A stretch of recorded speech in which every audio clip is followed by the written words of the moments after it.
মাঝবয়সী এক কৃষক রমিজ আলী মলিন লুঙ্গি ও ছেঁড়া শার্ট পরে নিজের শুকনো জমির মাঝে দাঁড়িয়ে আছেন। কাঁধে একটি লাঙল ঝুলছে, মুখে দুশ্চিন্তার ছাপ। দূরে তার ক্ষুধার্ত ও দুঃখী সন্তানরা একটি গাছের নিচে বসে আছে।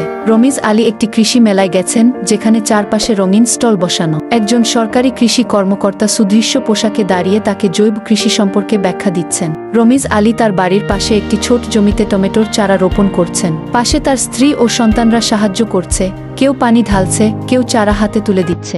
রমিজ আলী তার ক্ষেতের মধ্যে দাঁড়িয়ে গাছ ভর্তি লাল টমেটোর দিকে তাকিয়ে আনন্দে হাসছেন। পরের দৃশ্যে তিনি একটি ব্যস্ত হাটে গেছেন, যেখানে তিনি খদ্দেরদের কাছে টমেটো বিক্রি করছেন। হাতে টাকা গুনছেন, মুখে তৃপ্তির হাসি। এখন রমিজ আলীর জমি আগের চেয়ে বড় ও আরও সবুজ। বিভিন্ন রকমের সবজি চাষ হচ্ছে।